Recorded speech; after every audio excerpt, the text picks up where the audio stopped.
आप सभी लोगों को मेरा नमस्कार। जय माँ चंडी, जय शंकर। मैं आप सभी लोगों को और एक नई वीडियो में स्वागत करता हूँ।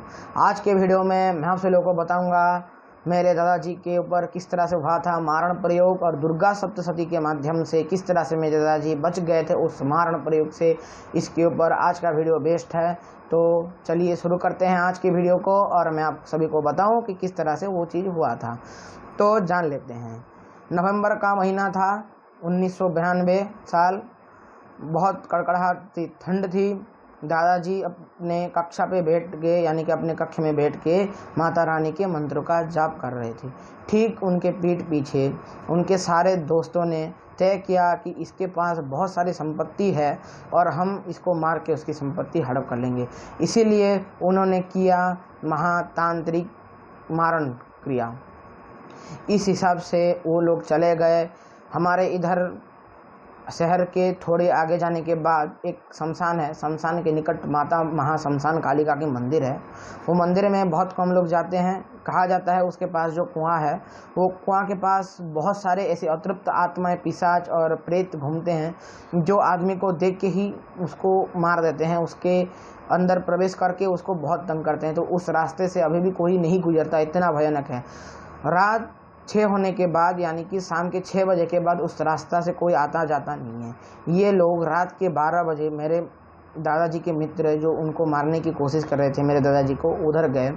इनके पास बहुत सारी तंत्र की कुछ सिद्धियां थी। मेरे दादाजी जैसे बोलते थे, किसी के पास पिशाच था, किसी के पास बेताल थे, किसी के पास डाकिनियाँ की सिद्धि थी। इस हिसाब से उस शमशान काली के मंदिर में इन्होंने शुरू किया वो महातांत्रिक हवन।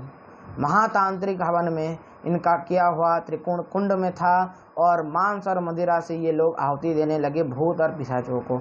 माता काली के आन दे के उन भूत और पिशाचों को चलाने लगे मेरे दादाजी के ऊपर। ऐसे हवन बीच में आया। बीच में जब हवन का बीच हो गया, इन लोगों ने काले बकरे की बलि दे के मेरे दादाजी को मारने के लिए उन सारे भूतों प्रेतों को छोड़ दी। कहा जाता है वो एक ऐसा प्रचंड हवन था कि वो हवन समाप्त होता और इधर मेरे दादाजी की जान चली जाती। दादाजी उस समय ठीक बैठे थे साधनाओं में जब बैठे थे मेरे दादाजी, तो मेरे दादाजी को माता कर्ण मातंगी सिद्ध थी, जिसकी वजह से माता कर्ण मातंगी आके दादाजी को बोले कि तेरे ऊपर क्रिया हुआ है और तेरे ही मित्रों ने किया है ये क्रिया, तेरे धन और सारी चीज़ को प्राप्त करने के लिए। तो तभी मेरे दादाजी को माता भी प्रत्यक्ष, माता चंडिका भी प्रत्यक्ष थी। तो माता से दादाजी ने पूछा कि माता मैं क्या करूं और किस तरह से बचूं इस तंत्र क्रिया से, आप कृपया बताइए। माता ने मेरे दादाजी को उधर एक तरह से जैसे बोलते हैं आवाज़ दे के बोला कि देख, अभी इस क्रिया का इतना प्रभाव है कि तेरे से अभी से ही शुरू हो चुका है, तेरा ये क्रिया, तेरा उच्चाट होना शुरू हो चुका है। तेरे को बस अभी कुछ क्षण में तेरा जान भी जा सकता है।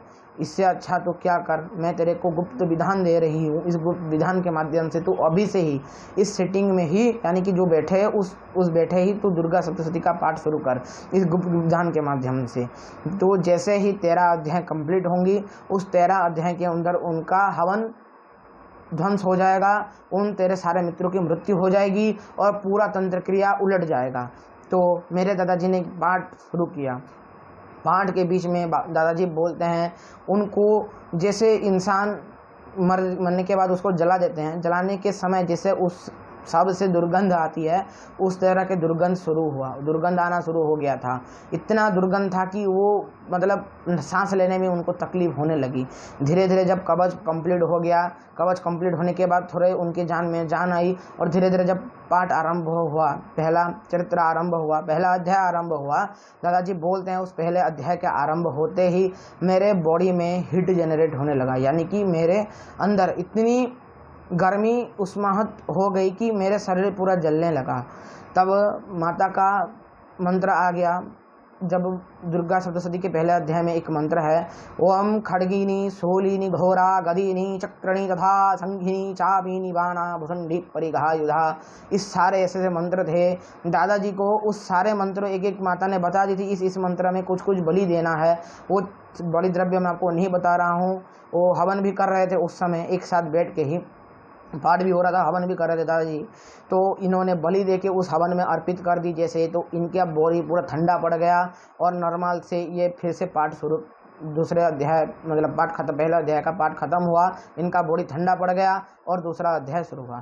दूसरा अध्याय जब शुरू हुआ, मेरे दादाजी के पास पिशाच आने लगे, पिशाचों का एंट्री होने लगा। दादाजी, हमारा जो घर का साधना रूम था, दादाजी जो पहले करते थे, वो खेत के करीब ही था, खेत के करीब ही था। तो दादाजी खेत में जाके साधना करते थे। अब हमारा घर नहीं था, खेत में जाके साधना करते थे। सुरक्षा घेरा बना के माता की मूर्ति स्थापित करके उधर करते थे। छोटा सा एक कुटिया जैसे बना रखा था, उसमें साधना करते। बाद में घर सब बनाया और बाद में माता को घर में स्थापित की। तो उधर जब दूसरा अध्याय शुरू हुआ, वो प्रेत उधर आक्रमण करने लगे। दादाजी बोलते हैं इन लोगों ने उस खेत के चारों तरफ आग लगा दी ताकि दादाजी डर के उस खेत से दौड़ के चले जाएं। पर दादाजी उस आसन पे बैठे हुए थे और दूसरा अध्याय का पाठ करते लगे थे। दूसरा अध्याय के भी ऐसे कुछ मंत्र आए जिसमें दादाजी को बलि देना था। जब बलि दे दी उस मंत्रों में, तो वो मैं और एक चीज़ बता दूं, उसमें नींबू या फिर कुछ ऐसी चीज़ों के द्रव्य नहीं थे। उधर एक सेपरेट बलि था कि क्या क्या चीज़ बलि दे रहे हैं। तो उस सारे बलि को दादाजी एक एक करके देने लगे थे। वो नॉर्मल द्रव्य थे, ऊपर वो उसका मेंशन मैं इधर नहीं कर रहा हूँ क्योंकि वो कुछ गुप्त क्रियाएं थे। दादाजी अपने डायरी पे लिख के गए थे, वो अभी मेरे पास हैं, मैं भी वो क्रियाएँ जानता हूँ, तो मैं उसका इधर मेंशन नहीं कर रहा हूँ क्योंकि वो गुप्त क्रिया हैं। जब इन्होंने बलि दे दी तो बोलते हैं कि एक तेज़ सा तूफान आया, एक छोटी सी बारिश हुई और वो सारे अग्नि बुझ गए और दादाजी का पाठ दूसरा अध्याय का कंप्लीट हुआ। तीसरा अध्याय जब आया, इनके पास प्रत्यक्ष भूत प्रेत आने लगे। प्रत्यक्ष इनके सामने विचरने लगे कि जैसे ही इस उस चक्कर से निकलेगा हम इसको मार डालेंगे। तो जैसे जैसे होने लगा तो दूसरा, चौथा, पांचवा, छठा भी चला गया। सातवें अध्याय पे बोलते हैं दादाजी कि एक बिल्ली आई, बिल्ली उनके पास आई और वो बिल्ली उस सुरक्षा घेरे को लांघने की कोशिश कर रही थी, जबकि वो नहीं पा रही थी। तो उसने क्या किया, धीरे धीरे एक वो बिल्ली बड़ा होता गया। बड़ा होने के बाद एक व्याघ्र यानी कि एक टाइगर का रूप ले लिया और एक सब झपटने लगा दादाजी के ऊपर ताकि दादाजी को वो आसन से हिला सके। पर आज दादाजी नहीं हिले। इनके पास इस तरह के अनुभव पहले भी हो चुके थे, तो ये नहीं हिले और उधर डटे रहे और उस पूरी क्रियाओं को सफल की। यानी कि जो सातवें अध्याय का पूरा कंप्लीट किया। सातवें अध्याय खत्म होने के बाद बोलते हैं कि एक अग्नि उत्पन्न हुई, उस तेज जो ज्योति जला रहे थे, जो है कि जो अखंड होता था का, वो उसके शरीर में जोत लग गया और वो बिल्ली उधर जल गई थी। उधर बिल्ली वो जल गई। तो इसके बाद क्या हुआ, दादाजी जैसे आगे कंप्लीट करने लगे तो अचानक से जब 11वां अध्याय आ गया, 11वां अध्याय में माता की स्तुति है इनका। उस स्तुति बोलते हैं दादाजी कि उस समय मेरे शरीर पूरा जकड़ चुका था, मेरे शरीर से मतलब एकदम लाल होके खून टपकने लगा था मेरे शरीर से। तो दादाजी बोलते हैं जब 11वां अध्याय का पाठ हुआ, वो रोगाना शेषा नपंति तुष्टा मंत्र है।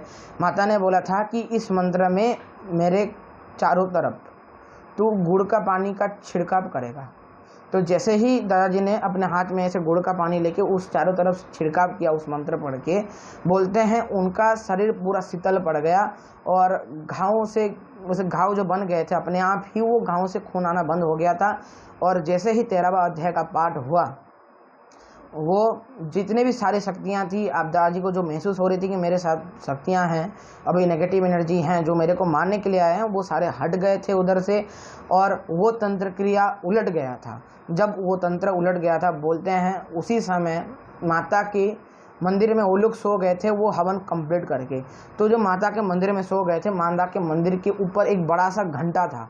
जैसे आप मंदिर में जाते हो छोटे छोटे घंटे होते हैं बजाते हैं, तो उस समय वो बड़ा सा घंटा था, उन लोगों के ऊपर गिर गया और उन एक रात में उनकी मौत हो गई थी। क्योंकि दादाजी ने दुर्गा सप्तशती के पाठ के माध्यम से वो क्रिया उलट दी थी। उस उलटने के बाद क्या होता, वो भूत प्रेत या फिर वो जो क्रिया थी, वो शक्तियाँ थी, वो उसके उनके ऊपर उलट गई थी, जिसकी वजह से वो उनको मौत मिली, उन लोगों को मौत मिली। तो इस हिसाब से था दुर्गा सप्तशती का ये तंत्र का क्रिया। और एक बता दूं, दादाजी बहुत सारे मंत्रों का वर्णन करके गए थे। अभी भी वो डायरी मेरे पास है। वो दादाजी की तो डेथ हो चुकी है, नहीं तो मैं उनके ऊपर भी वीडियो बना लेता, पर दादाजी का डेथ हो चुका है।